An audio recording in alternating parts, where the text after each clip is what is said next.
legends of the Katua people say that the name was given after 7 of the wisest men of the ancient Cherokees went to the highest peak and fasted for 7 days and nights, asking the Creator for guidance.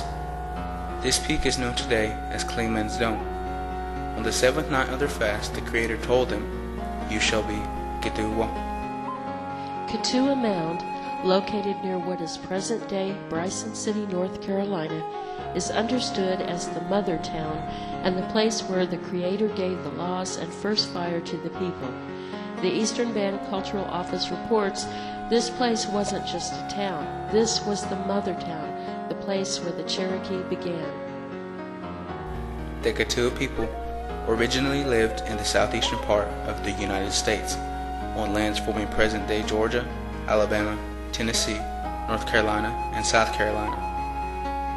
Archaeologists say that Katua Cherokee families began migrating to a new home in Arkansas by the late 1790s. In 1808, a delegation of Cherokees from the upper and lower towns of Cherokee Nation went to Washington, D.C. to inform the President not all Cherokee people wanted to pursue what was deemed a civilized life.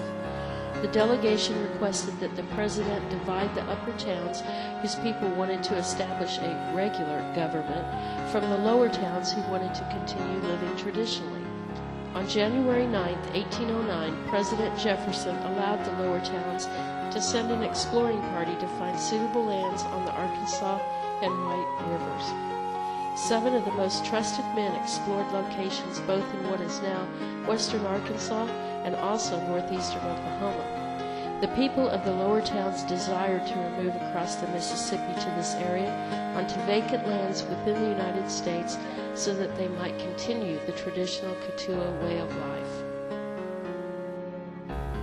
In 1817, the United States ceded these lands to Katua people, also known as Western Cherokee and later as Old Settlers, in exchange for a portion of the Cherokee lands they had occupied and were entitled to in the East.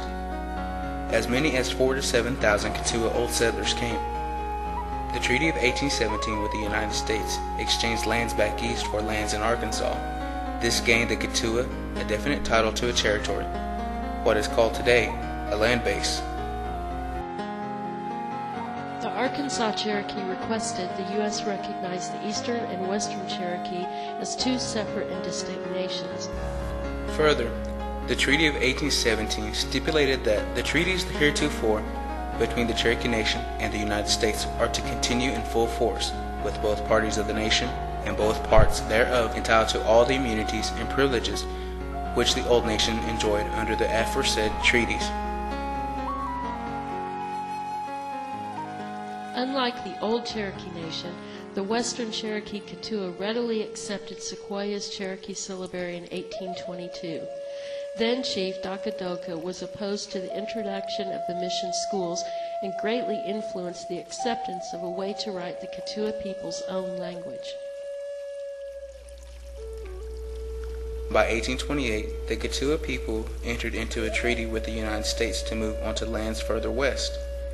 This treaty granted the Western Cherokees land running along the Arkansas, Canadian, and Grand Rivers. They were also given a perpetual outlet west as far as the sovereignty of the United States extended.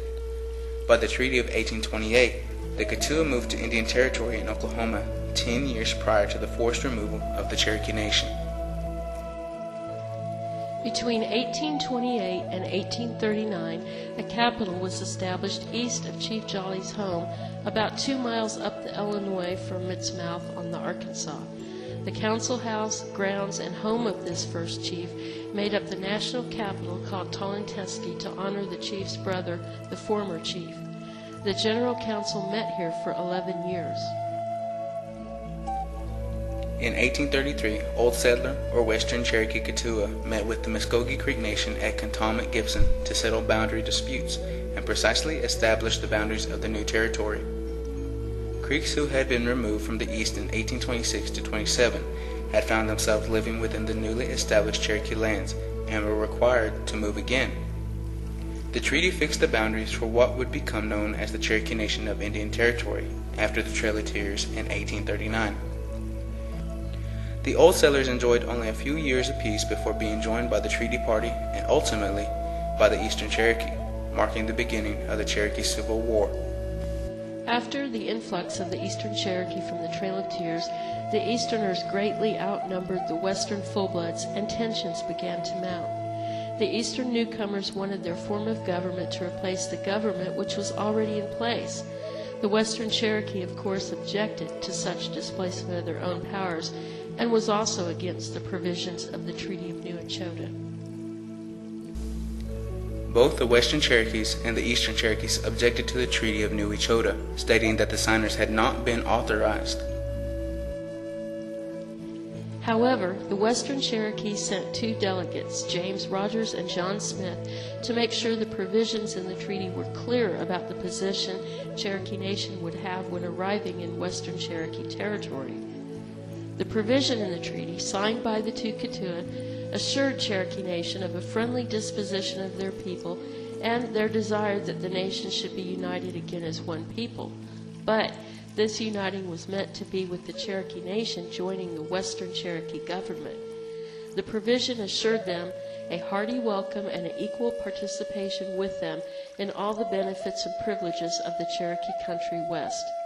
The provision concluded with, "But it is expressly understood that nothing in this treaty shall affect any claims of the Western Cherokee on the United States." The Western Cherokees gave welcome to their friends and family without complaint. They said there was room enough for all.